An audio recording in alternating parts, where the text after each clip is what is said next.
Tank, Yeah. coding every variable we could think of.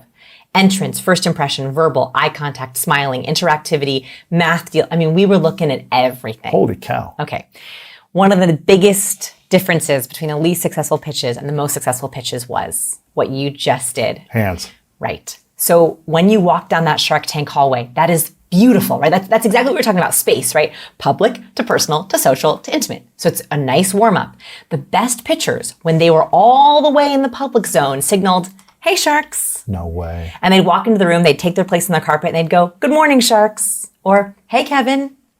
Mark, we'd love to have a deal with you." They would greet with some kind of hand gesture. The least successful pitchers walked in with, I think they thought they were being humble, but it actually reduced trust. They hid their hands either in fists, behind their backs, in their pockets, or holding a prop. Sometimes accidentally they hid their hands, and they didn't hand greet. That makes it really hard for someone to say, "I can trust you." And that is a primitive part of our brain that when we can't see someone's hands, like if I were to, do this entire interview with my hands behind my back. What's she doing back there? What's she doing? Yeah. What are her hands doing?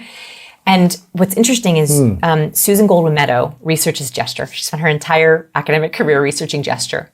And she found that gestures carry more weight than words. So if a pitcher, a Shark Tank pitcher, were to go on and say, "Today I have a really big idea. It's Right. really big," and I hold my hands up like it's really big. It's really small. You're like, "No way, it looks small, Vanessa. It looks so small. It's not big at all." But if I were to say I have three big ideas and hold up 5, you're actually more likely to believe my fingers. So the reason why this is important is because gestures help lower cognitive load. Interesting. When I use gesture, I'm more fluent.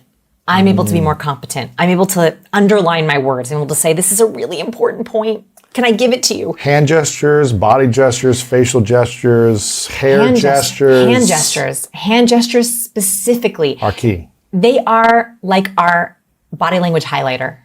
That's how I want you to think about them. What happens if we don't? Let's just, I'm just kind of socially awkward. I like keeping my hands down the whole time when I'm communicating. What happens if we